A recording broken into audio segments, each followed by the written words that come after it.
दूसरे की छाती पे चढ़ के तरक्की की मंजिलों की आशाएं मत करो, ये नरक का रास्ता है।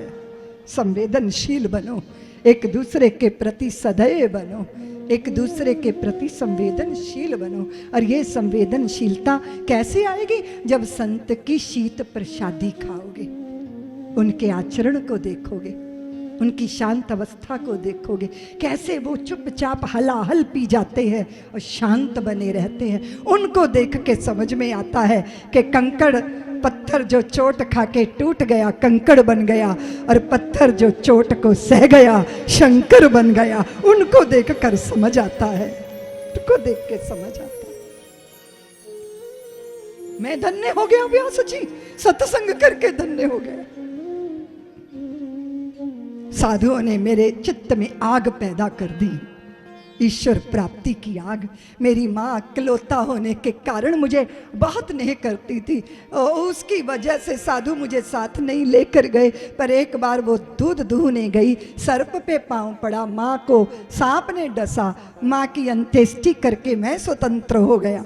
और फिर मैं चला ईश्वर के लिए, और निबड़ वन में भगवान की झांकी मेरे मन में प्रकट हो गई, फिर अंतर्धान हो गई।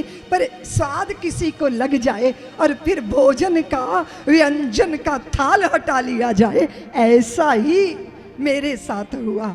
और फिर मुझे आकाशवाणी व्योम वाणी हुई कि ऐसे नहीं, अभी और प्रारब्ध है तुम्हारा, दर्शन बाद में होंगे, पर दर्शन लालसा चित्त में पैदा हो गई।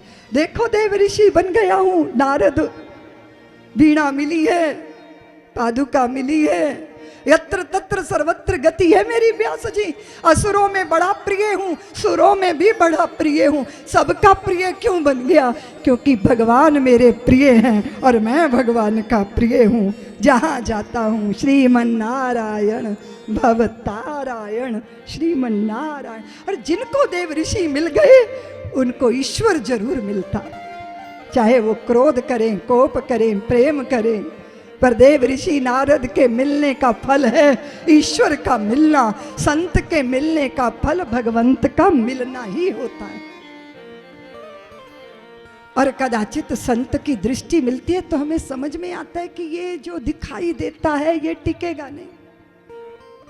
किनके लिए पाप कर रहे हो? मेरे पास अभी ऑस्ट्रेलिया से लोग आए, बोले दीदी माँ बहुत अच्छा लग रहा है, भारत में सब लोग कितना प्यार करते हैं। तो हमने कहा भारत के लोग हैं ना, वो इस सूत्र को जानते हैं कि प्यार करो पर प्यार ना मांगो, गैरों से क्या अपनों से भी जीने का अधिकार ना मांगो, प्यार करो। पर दीदी माँ यहाँ बहुत प्यार है, सब बहुत प्यार करते हैं, प्यार से भोजन कराते हैं, सब करते हैं। लेकिन हम कभी कभी सुनते हैं कि भारत अगर तरीके से चलता तो सारी दुनिया से आगे होता। तो क्या हुआ? तो हमने कहा कुछ कुछ बेईमान लोग भी है यहाँ। तो वो मुझे बोले कि बेईमान लोगों को ये याद नहीं रहता कि एक ना एक दिन मर जाना है। तो हमने कहा अगर ये याद रहे कि एक ना एक दिन मर जाना है तो फिर वो पाप कर्म क्यों करेगा? बोलो ना, आप क्यों सबके बीच में निर्लेप रहते हो? मुझे आप पे संदेह हो रहा है। एक नाथ जी से कहता है, एक नाथ जी ने कहा भैया तू मेरे से बात कर रहा है ना, तेरी हाथ की रेखा मैंने देखी ना, तो मैंने देखा तू तो 7वें दिन मरने वाला है। उठ के चलने लगा। एक नाथ जी बोले तेरे प्रश्न का उत्तर तो सुन ले। बोले भाड़ में जाए मेरा प्रश्न और आपका उत्तर, जब 7 दिन में कहानी खत्म होनी है तो इस झंझट में मैं क्यों पढ़ूं? 7 दिन बाद पहुंच गए एक नाथ उसके घर, चारपाई पे पड़ा था, चेहरा सूख गया था, पत्नी बाहर रो रही थी। तो एक नाथ ने कहा कहाँ है तेरा पति? बोले पता नहीं आपने क्या बोल दिया, जिनसे मुकद्दमे ठोक रखे थे उनके मुकद्दमे वापिस ले लिए, जिनका ऋण ले रखा था उनका ऋण चुका दिया, जिससे लड़ाई झगड़ा कर रखा था उनसे माफियां मांग आया, सारे झंझट खत्म, अब तो मौत की इंतजार कर रहा है अंदर लेटा। तो एक नाथ गए, बोले उठ अरे बोले क्या उठे, मौत तो आने ही वाली है। बोले अभी नहीं आएगी।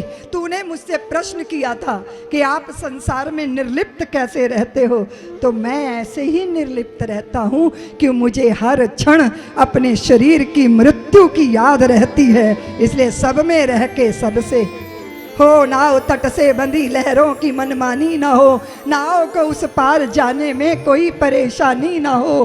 देख माझी याद रखना कोई नादानी ना हो, नाव तो पानी में हो पर नाव में पानी ना हो। देख माझी याद रखना कोई नादानी ना हो।